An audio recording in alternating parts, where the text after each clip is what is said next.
Hello students, हम class 6 से लेकर क्लास 12 तक एनसीईआरटी सोशल साइंस पूरा कंप्लीट करेंगे यूपीएससी के लिए बेसिक बेस बनाने के लिए। आज हमारा टॉपिक है ज्योग्राफी का, chapter number 1 the earth in the solar system. ठीक है, थोड़ा फास्ट जाएंगे, यूपीएससी में सिलेबस ज्यादा रहता है तो जल्दी जाएंगे। जितने भी प्लैनेट्स है ये सन के चारों रिवॉल्व करते हैं, काउंटर क्लॉकवाइज रिवॉल्व करते हैं, याद रखिएगा। क्लॉकवाइज नहीं, काउंटर क्लॉकवाइज रिवॉल्व करते हैं। सन हमारा जो है हेड ऑफ द फैमिली है और बाकी फैमिली के चारों घूमते रहते हैं, सबको ये बाइंड करके रखना है। नेक्स्ट, तो जितने भी प्लैनेट्स हैं ये काउंटर क्लॉकवाइज मूव करते हैं। सबसे पहला क्वेश्चन हमारे माइंड में आएगा कि सनसेट के बाद जो हम स्काई को देखते हैं वो कितना वंडरफुल होता है ना। उसके बाद जो है स्टार्ट है, उसके बाद जो है जैसे ऐसा महसूस होता है कि स्काई जो है डायमंड से भरा हुआ है, वो एक दूसरे मतलब ऐसा महसूस होता है कि वो ट्विंकल कर रहे हैं, है ना। ऐसा महसूस होता है कि बहुत ही ब्राइट ऑब्जेक्ट्स है। तो जितने मोस्ट ऑफ द हम मून को भी देखते हैं, है ना, तो मून भी जो है ब्राइट होता है ना, जो आप देखते हैं। तो आइए पढ़ते हैं इसके बारे में। नेक्स्ट, तो सबसे पहला टॉपिक है हमारा full moon light. Full moon light को हम लोग क्या बोलते हैं? देखिए, फुल मून लाइट जो है ये देखिए किस तरह से दिख रहा है। फुल मून लाइट पूर्णिमा बोलते हैं इसको, ये महीने में एक बार आता है ना, इसको पूर्णिमा बोलते हैं। ये महीने में एक बार होता है, आप देखे होंगे आसमान में। दूसरा होता है न्यू मून लाइट, जिसको अमावस्या बोलते हैं, ये भी महीने में एक बार आता है। दीपावली के टाइम में देखे होंगे बिल्कुल अंधेरा सा, मून ही नहीं दिखाई देगा, है ना। 15वां दिन होगा ऐसा, हर एक 15 दिन पे वो कमते जाएगा। फिर पूर्णिमा के बाद फिर क्या हो जाएगा, 15 दिन के बाद, फिर अगले 15 दिन के बाद, 30 दिन के बाद क्या हो जाएगा, वो खत्म, न्यू मून, अमावस्या, है ना। तो आपको दिख रहा है धीरे धीरे बढ़ते गया 15वां दिन फुल हो गया। फिर 15 दिन के बाद वो कमते जाएगा, वो फिर क्या हो जाएगा, न्यू मून हो जाएगा, है ना। नेक्स्ट, तो जितने भी आप कभी नोटिस किए कि जितने भी हम लोग मून को हमेशा क्यों नहीं देख पाते हैं, है ना, और जितने भी ब्राइट ऑब्जेक्ट्स हैं डे टाइम में क्यों नहीं देख पाते हैं? क्योंकि अगर आप क्लास में कोई बच्चा बहुत ही ज्यादा तेज होता है तो जो थोड़ा मोड़ा तेज बच्चा होता है उसको हम लोग इग्नोर कर देते हैं, उसके टैलेंट को हम लोग नहीं देख पाते हैं। वही हाल है इसमें कि जो ब्राइट लाइट सन का इतना ज्यादा ब्राइट होता है कि बाकी स्काई में जो भी ब्राइट ऑब्जेक्ट्स हैं नाइट टाइम में नहीं दिखा पाते हैं, नहीं देख पाते हैं हम लोग, है ना।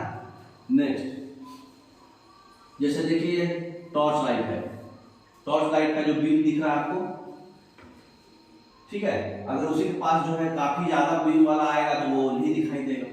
अब एक चीज होता है सेलेस्टियल बॉडीज। सेलेस्टियल बॉडीज क्या होता है, जितने भी मतलब शाइनिंग ऑब्जेक्ट्स हैं स्काई में, नाइट स्काई में, जिसमें सन भी आता है, मून भी आता है, ये सब सेलेस्टियल बॉडीज कहलाते हैं। ठीक है, जैसे कि एक है स्टार्स, तो कुछ सेलेस्टियल बॉडी जो है बहुत ही बड़ा होता है और हॉट होता है। ठीक है, ये गैसेस से बना होता है, तो ये स्टार्स हमेशा बड़ा होगा और हॉट होगा, इसलिए हमको नेकेड आई से दिखाई देता है। इनके पास अपना हीट होता है, अपना लाइट होता है जो इमिट करते हैं लार्ज अमाउंट में। ठीक है, इनके पास अपना हीट, अपना लाइट नहीं होता है प्लैनेट्स के पास, है ना। तो ये सेलेस्टियल बॉडीज को हम लोग स्टार्स बोलते हैं। सन जो है एक स्टार है ना, क्योंकि वो बहुत ही बड़ा है, हॉट है। अब है कॉन्स्टिलेशन। कॉन्स्टिलेशन क्या होता है, ग्रुप ऑफ स्टार्स होता है जो पैटर्न्स फॉर्म करता है। तो जो वेरियस पैटर्न्स फॉर्म कर रहा है ग्रुप ऑफ स्टार्स, उसको कॉन्स्टिलेशन बोलते हैं। जैसे अर्सा मेजर, बिग बियर, सप्तऋषि, है ना, ये सब एक कॉन्स्टिलेशन है। सबसे इजीली रिकॉग्नाइज करने वाला कॉन्स्टिलेशन कौन है, सप्तऋषि। ऋषि क्यों दिया गया, सप्त तो समझ रहे हैं 7 स्टार होगा, इसलिए 7 नाम है। ऋषि क्यों है, क्योंकि ये स्टैग्नेंट होता है, एक जगह स्थिर रहता है। इसके बनिस्पत से आप जो है पोल स्टार को बता सकते हैं, भाई यहाँ देखो नॉर्थ साइड में पोल स्टार है, इसके नॉर्थ में पोल स्टार है, क्योंकि ये हिलता नहीं है। ऋषि मुनि लोग हिलते नहीं है ना, इसलिए इसको ऋषि सैलेज भी बोलते हैं, है ना। नेक्स्ट, तो देखिए यहाँ पर दिखाया हुआ है, ये आपका सप्तऋषि है, यहाँ पे पोल स्टार है, जो नॉर्थ साइड में दिखाई देगा वो पोल स्टार है, सप्तऋषि के पॉइंटेड जो है, ठीक है, नॉर्थ फेस में। और हमारा अर्थ कैसे मूव करता है, वेस्ट टू ईस्ट। लेकिन बाकी जितने भी सैटेलाइट्स जो है या फिर सोलर सिस्टम में बाकी जो भी है वो किसे मूव करते हैं, स्टार्स, जो भी स्टार्स हैं वो कैसे मूव करते हैं, ईस्ट टू वेस्ट, अर्थ के अपोजिट। ठीक है, नेक्स्ट, अब है नॉर्थ स्टार जो है इंडिकेट करता है नॉर्थ डायरेक्शन, जिसको हम लोग पोल स्टार बोलते हैं। वो सप्तऋषि से पता चलता है कि जो भी नॉर्थ में है वो जो भी स्टार है वो पोल स्टार है। ठीक है, तो हम लोग ये मतलब पोजीशन जो है पोल स्टार का कैसे बताते हैं, सप्तऋषि से, क्योंकि हमेशा ये सेम पोजीशन में ही रहेगा स्काई में, इसलिए वो ऋषि नाम दिया गया है। क्योंकि ऋषि कभी भी भटकते नहीं है, उनको कितना भी कुछ भी कर दो, है ना, एक जगह स्थिर रहते, कितना भी लड़कियां आके नाचे गाए कुछ भी करे, वो अपना भटकते नहीं है, अपना माइंड डेविएट नहीं करने देते हैं। दिख रहा है आपको? नेक्स्ट,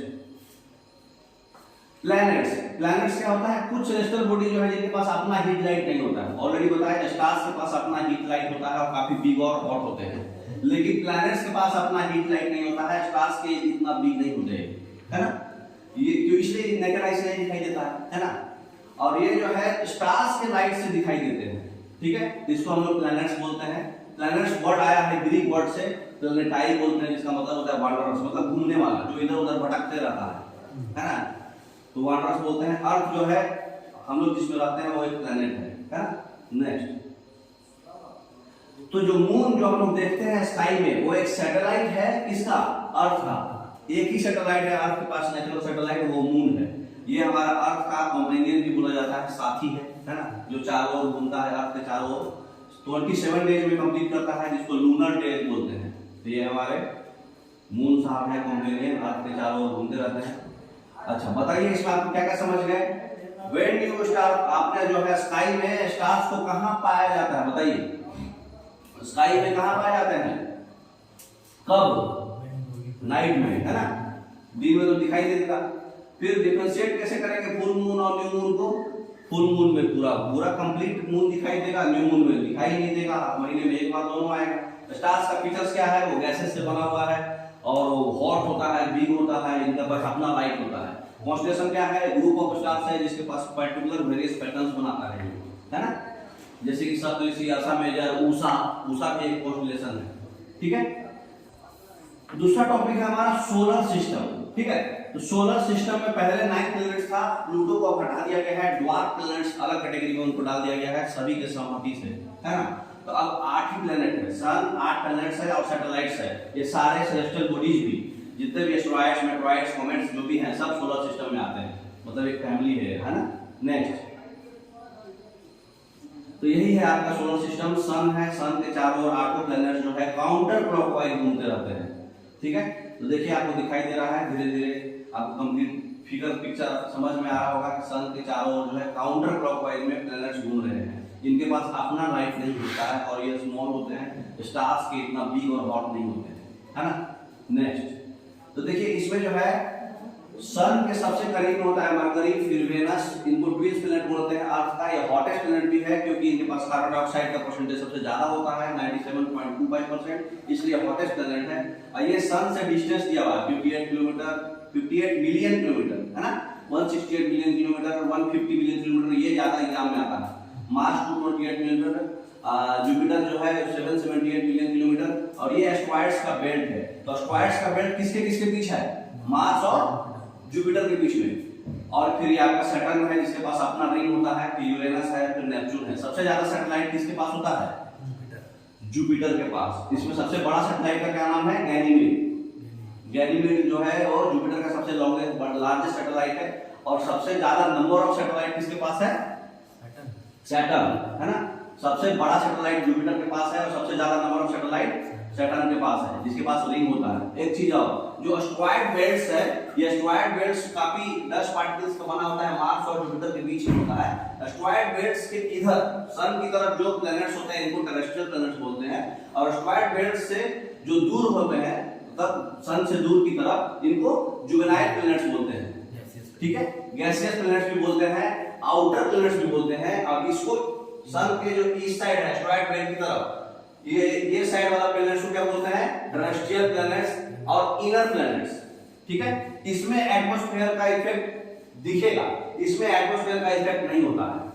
मतलब जैसे कि यहाँ पे कार्बन डाइऑक्साइड वगैरह है, वेनस में सबसे ज्यादा है, तो कार्बन डाइऑक्साइड हीट ऑब्जॉर्ब कर लेता है। तो एटमॉस्फेयर का जो भी इफेक्ट है, मतलब वेदर चेंजेस हो रहा है, फिर आपका मतलब गर्मी ठंडा सीजन चेंज हो रहा है, ये सब सिर्फ टेरेस्ट्रियल प्लैनेट्स में दिखेगा, क्योंकि बाकी प्लैनेट्स में एटमॉस्फेयर का इफेक्ट आएगा ही नहीं। रिफ्लेक्शन रिफ्लेक्शन जो भी इश्यूज है सब टेरेस्ट्रियल प्लैनेट्स में ही आएगा, ठीक है।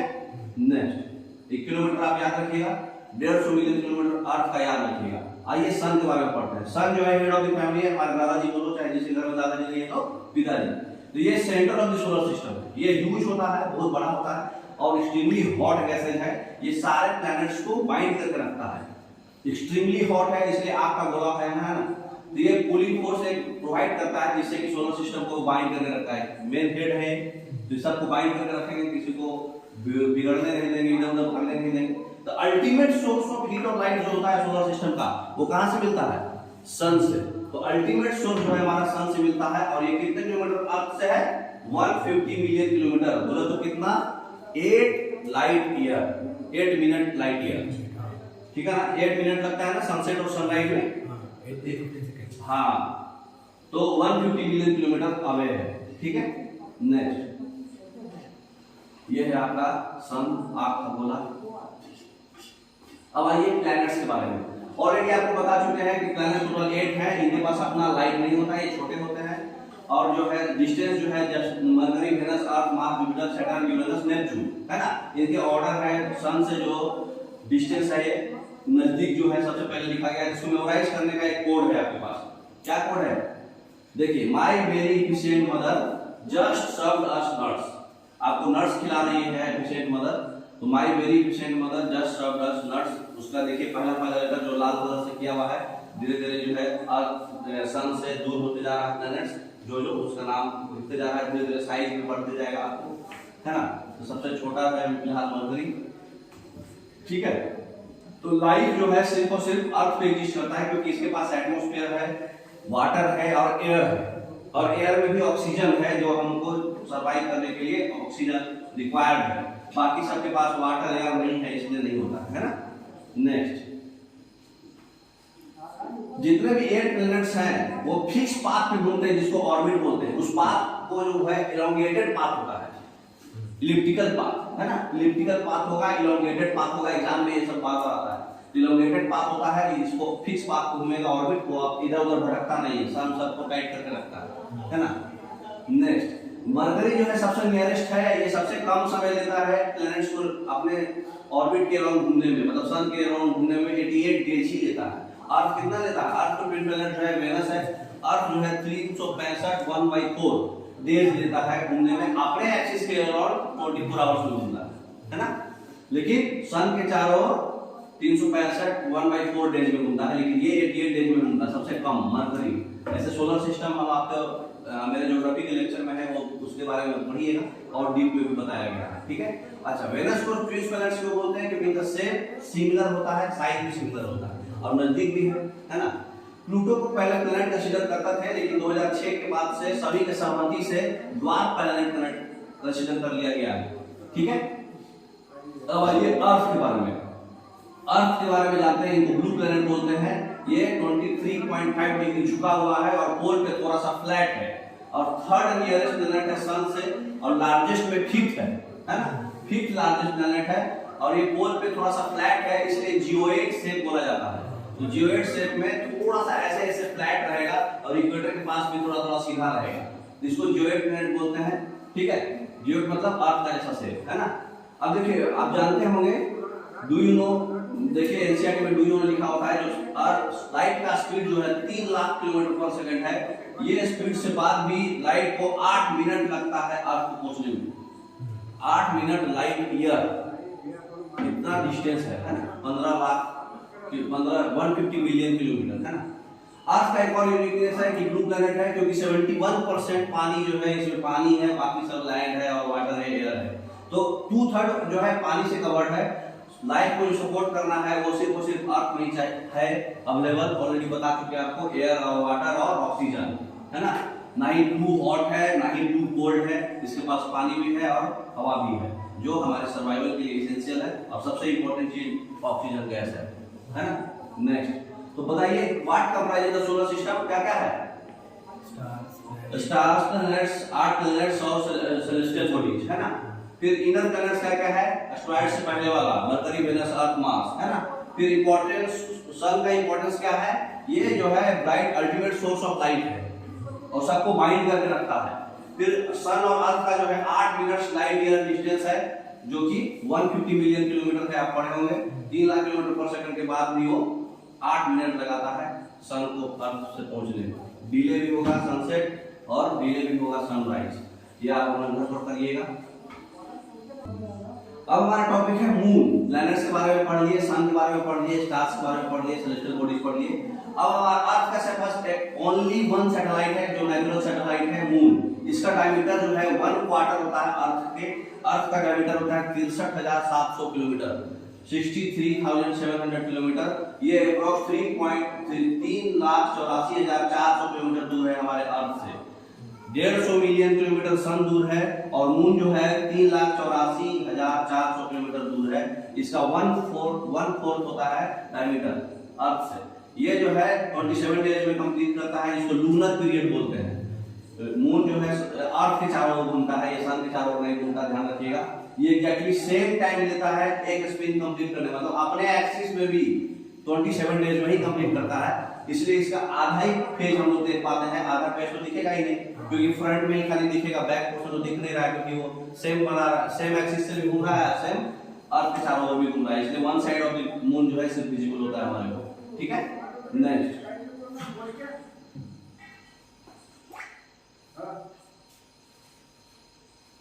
ये मून का जो है आप फेज आप देख चुके हैं। टोटल 30 डेज का फेज होता है। 15 डेज में बड़ा होकर के पूर्णिमा हो जाता है और फिर अगले 15 डेज में छोटा होकर के अमावस्या हो जाता है ना। सबसे शुरुआत होता है क्रीसेंट से बोलते हैं उसको, धीरे धीरे फिर वो बड़ा होगा, फिर धीरे धीरे वो छोटा होगा। ठीक है, नेक्स्ट अब हम लोग को पढ़ना है एस्ट्रॉइड्स के बारे में। देखिए ये एस्ट्रॉइड्स है, ये 10 पार्टिकल्स है ना।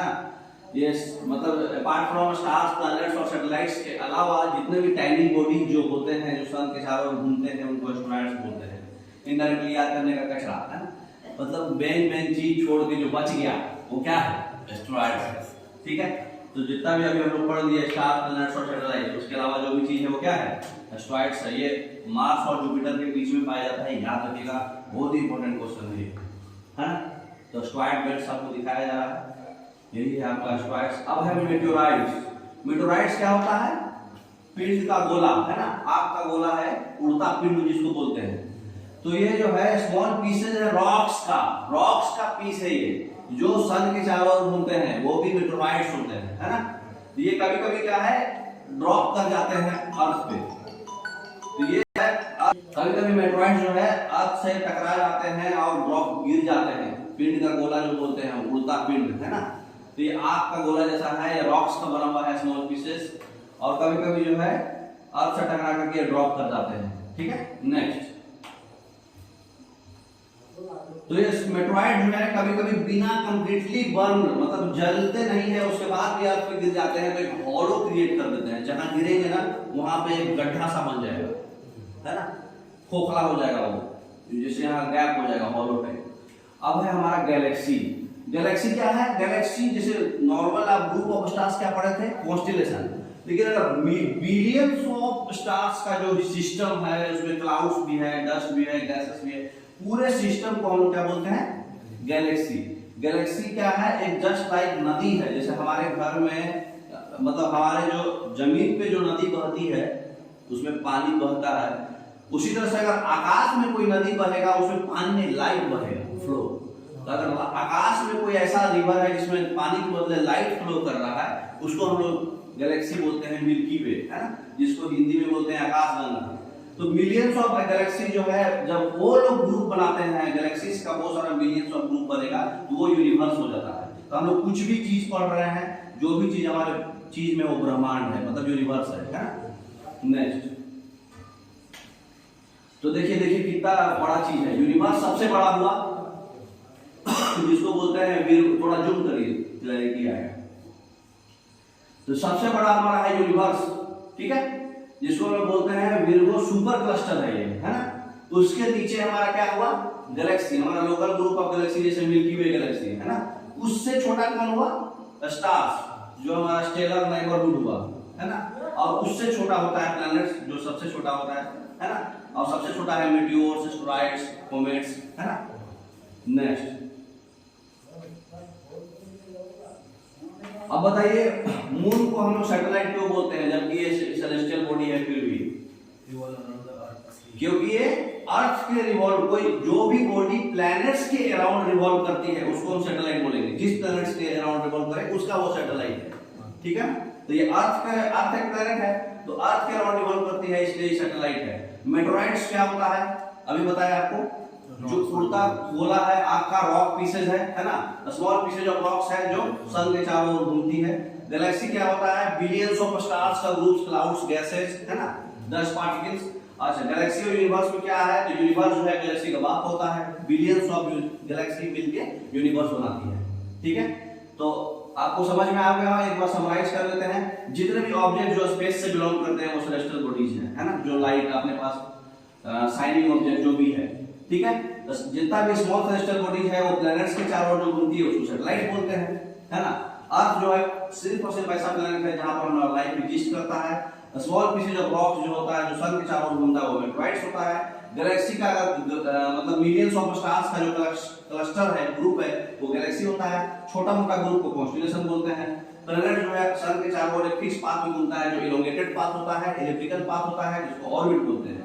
सन ऑर्बिट, सन, 8 प्लैनेट्स और सैटेलाइट्स और जितने भी सेलेस्टियल बॉडीज है सब मिलकर सोलर सिस्टम कंप्राइज करते हैं। ठीक है, तो आपका चैप्टर कंप्लीट हो गया है, आपको समझ में आ गया होगा। Chapter number 1 NCERT class 6 geography आप पढ़ के देखिएगा, एक एक चीज आपका इसके अंदर कवर हो चुका है। Okay, thank you.